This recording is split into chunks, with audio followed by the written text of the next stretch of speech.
challenge. Let's go to the video.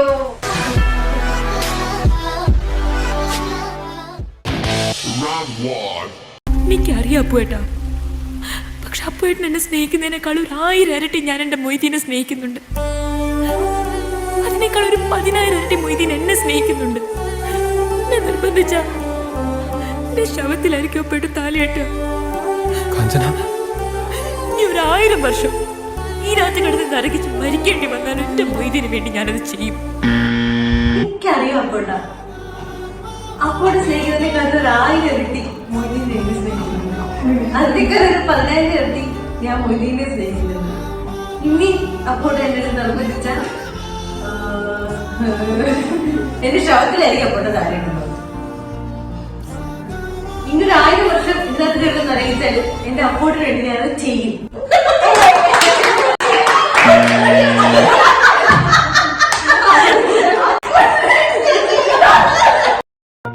നീ എവിടെ പരിപാടി അവതരിപ്പിച്ചാലും ഇത് തന്നെയാണല്ലോ നിന്റെ വിധി. എനിക്കറിയാം അപ്പോട്ട് എന്നെ സ്നേഹിക്കുന്നേക്കാൾ 1000 ഇരട്ടി ഞാൻ മൊയ്തീനെ സ്നേഹിക്കുന്നുണ്ട്. അതിനേക്കാൾ 10,000 ഇരട്ടി മൊയ്തീനെ എന്നെ സ്നേഹിക്കുന്നുണ്ട്. ഇനിയിപ്പോ അപ്പോട്ടെ നിർബന്ധിച്ച എന്റെ ശവത്തിലായിരിക്കും അപ്പോട്ടെ താലി കിട്ടുക. ഇനിയിപ്പോ 10,000 വർഷം ഇവിടെ കിടക്കേണ്ടി വന്നാലും മൊയ്തീനെ മാത്രം ഞാൻ കല്യാണം കഴിക്കും. എവിടെയോ എന്തോ ഒരു തകരാറ് പോലെ. എനിക്കറിയാം അപ്പോട്ടാ, പക്ഷെ അപ്പോട്ടെ എന്നെ സ്നേഹിക്കുന്നേക്കാൾ 1000 ഇരട്ടി ഞാൻ മൊയ്തീനെ സ്നേഹിക്കുന്നുണ്ട്. അല്ലെങ്കിൽ 16 ഇരട്ടി മൊയ്തീൻ എന്നെ സ്നേഹിക്കുന്നുണ്ട്. നിങ്ങളെല്ലാരും കൂടെ നിർബന്ധിച്ച എന്റെ ശവത്തിലായിരിക്കും അപ്പോട്ടെ താലി കഴിക്കുക.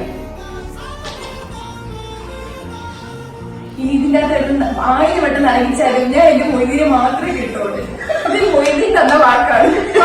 ഏറ്റവും വലിയ സത്യം.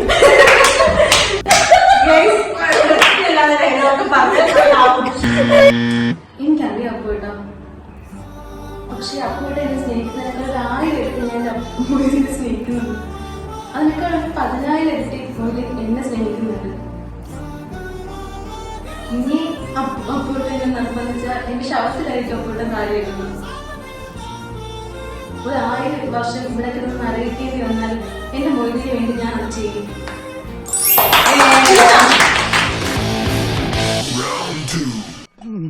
എടോ, തന്നോട് ഞാൻ 16 പ്രാവശ്യം ചോറിട്ടെന്ന് ചോദിച്ചതല്ലേ? ചോറും തന്നെയല്ലേ ഞാൻ പറഞ്ഞത്? അക്ഷരം മാറിയൊന്നുമില്ലല്ലോ. എനിക്ക് എപ്പോഴും ഇങ്ങനെ കുമ്പിടാൻ പറ്റില്ല. പഴയ ജിംനാസിയാ. താൻ എന്താ വേഷം കെട്ടെടുക്ക? എന്താ എന്റെ രാമൻകുട്ടി, ഞാൻ 1000 പ്രാവശ്യം ഈ നായിന്റെ മോനോട് ചോദിച്ചതാ ചോറിട്ടെന്ന്. അപ്പൊ അവന്റെ അമ്മയുടെ വീടിന്റെ തൊട്ടടുത്ത് തന്നെ എന്റെ വീട്. എന്നിട്ട് അവൻ എന്നോട് ഇങ്ങനെ പെരുമാറണേ. ചേട്ടാ, കുറച്ച് ചോറ് തൊട്ടപ്പുറത്തെ അലേനടുത്ത് കഴിക്കടാ. എടോ, തന്നോട് ഞാൻ 10,000 വട്ടം ചോദിച്ചില്ലേ ചോറിട്ടേന്ന്. ചോറ് തന്നെ പറഞ്ഞാല് അക്ഷരം മാറിപ്പോയിട്ടൊന്നുമില്ലല്ലോ. എനിക്ക് എപ്പോഴും ഇങ്ങനെ കുമ്പിടാൻ പറ്റില്ല. ഞാൻ പഴയ ജിംനാസ്റ്റിക്ക.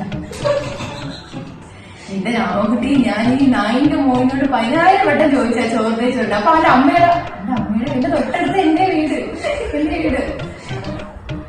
തൊട്ടപ്പുറത്ത് അലേനടുത്ത് കഴിക്കണം. ഇതൊക്കെ എന്ത്?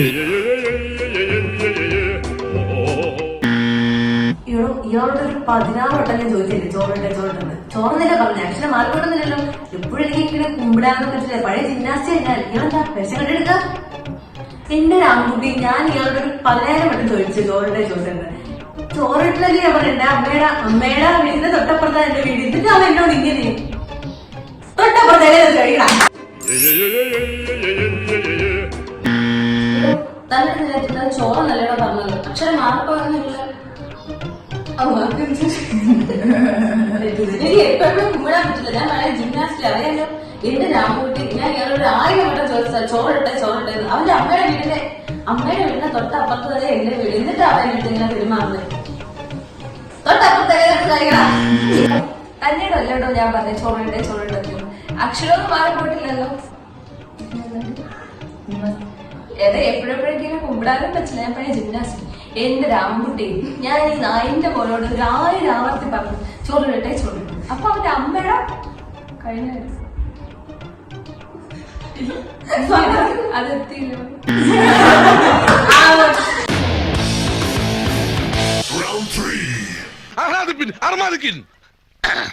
സാകളെ കേരള ഫയർഫോഴ്സിനും ഇവിടുത്തെ നാട്ടുകാർക്കും മണവാളാൻ സൽസിന്റെ പേരിലും എന്റെ വ്യക്തിപരമായ പേരിലും ഞാൻ നന്ദി രേഖപ്പെടുത്തിക്കൊള്ളുന്നു.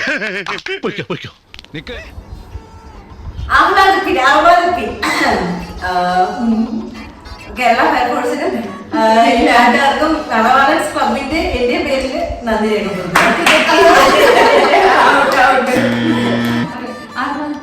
എന്റെയും മണവാളൻ ആർട്സ് ആൻഡ് ക്ലബിന്റെയും പേരിൽ നന്ദി രേഖപ്പെടുത്തുന്നു. ഒരു കയ്യബദ്ധം നാറ്റുകരുത്. സഖാക്കളെ, ഇവിടുത്തെ നാട്ടുകാർക്കും ഇന്ത്യൻ മണവാളൻ ആർട്സ് ആൻഡ് സയൻസിന്റെ എല്ലാവർക്കും നന്ദി രേഖപ്പെടുത്തുന്നു.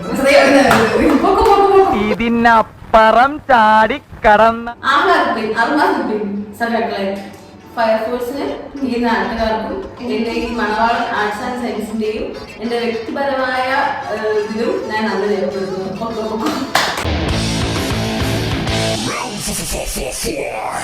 ജയിച്ചു അല്ലേ? അങ്ങനല്ലേ പാടുള്ളൂ. അതെ, വലിയ ആളല്ലേ നിങ്ങൾ. പേര് കേട്ട അച്ഛന്റെ പേര് കേട്ട മകൻ. ഞാനാരാ? നിസ്സാരയായ ഒരു പെണ്ണ്. പക്ഷെ ഒന്ന് മനസ്സിലാക്കുക, എന്റെ ഉള്ളിലുണ്ട് ചെറിയ ചില ജയങ്ങൾ ആഗ്രഹിക്കുന്ന ഒരു മനസ്സ്. അതിനെനിക്ക് തൃപ്തിപ്പെടുത്തിയേ പറ്റൂ. ജയിച്ചു അല്ലേ? അല്ലേ? അങ്ങനല്ലേ പാടുള്ളൂ. അതിന് നിങ്ങളാണ് വലിയൊരു ആൾക്ക് പോലല്ലേ? അതിന് പാവ നിസ്സാരയായ ഒരു പെണ്ണ്. എന്റെ ഉള്ളിലുണ്ട് കുറച്ച് ആഗ്രഹങ്ങൾ. അതെനിക്ക് തൃപ്തിപ്പെടുത്തിയേ പറ്റൂ. ജയിച്ചു അല്ലേ? അല്ലേ? അല്ലേ? അങ്ങനല്ലേ പാടുള്ളൂ. നിങ്ങളാരാ? വലിയൊരു അച്ഛന്റെ വലിയൊരു മകൻ. വലിയൊരു മകൻ. ഞാനാരാ? നിസാരയായ ഒരു പെണ്ണ്. പക്ഷേ ഒന്ന് മനസ്സിലാക്കാം, എന്റെ ഉള്ളിലുണ്ട് എനിക്ക് തൃപ്തിപ്പെടുത്തി. ജയിച്ചു അല്ലേ? അല്ലേ? അങ്ങനല്ലേ പാടുള്ളൂ. അതെ, നിങ്ങളൊക്കെ വലിയവർ. പേര് കേട്ട അച്ഛന്റെ പേര് കേട്ട മകൻ. ഞാനാരാ? നിസ്സാരമായൊരു പെണ്ണ്.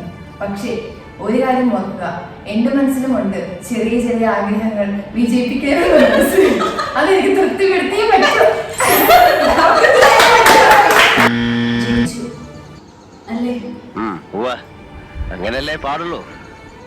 അതെ, നിങ്ങൾ വലിയ ആളല്ലേ? പേര് കേട്ട അച്ഛന്റെ പേര് കേട്ട മകൻ. ഞാനാരാ? നിസ്സാരയായ പെണ്ണ്. പക്ഷെ ഒന്ന് ഓർക്കുക, എന്റെ മനസ്സിലുണ്ട് പേര്